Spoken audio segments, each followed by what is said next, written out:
It has done, as a matter of fact, I have to say it's worked in the sense that it is propped up the markets, though it may be a false positive in a sense. It has propped up the markets in forcing billions and billions of dollars coming into the market that otherwise may be in CDs and other cash equivalent fixed income kinds of things that can earn a little bit of interest rate.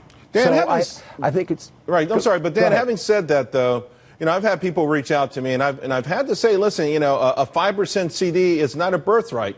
Are we getting to a place where people are living longer, they're healthier at an older age, where we have to rethink this retirement thing, particularly with Social Security?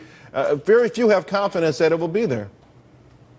Well, I think you're right. I mean, we have to rethink it in the sense that there is going to be a portion of everybody's portfolio in today's environment that is going to have to be a bit more aggressive. But what I find, and I'm just amazed at how many millions of Americans that could do perfectly okay on, a 4% from their entire portfolio. And that would be fine to supplement their income. And people are forced, it's going back to these people being forced to take risk in what is a very volatile market. It's been volatile for many years now, and forced to take some risk on their principal. Some obviously can afford it, sure, but some, I think that it is a very difficult position for them to be in. And the bottom line is rates aren't going to, even when they start hiking them, they're not going to go up that much overnight. So what do you tell people who are unfortunately in this position? What should they do? I mean, they say to you, Dan, I've got to take the risk.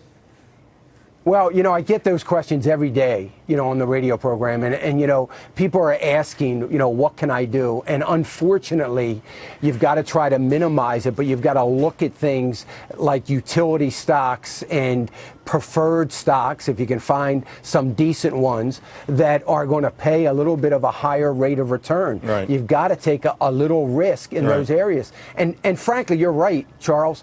They're going to be in a low interest rate environment for a long time. Remember, if the Fed accomplishes getting rates somewhat normalized, Dan, it's going to add billions to that debt. The good news, though, is utilities have outperformed. Not only are you getting those fat dividends, but they've outperformed this year. Maybe that'll keep going, too. Dan, really appreciate your expertise. Thanks a lot.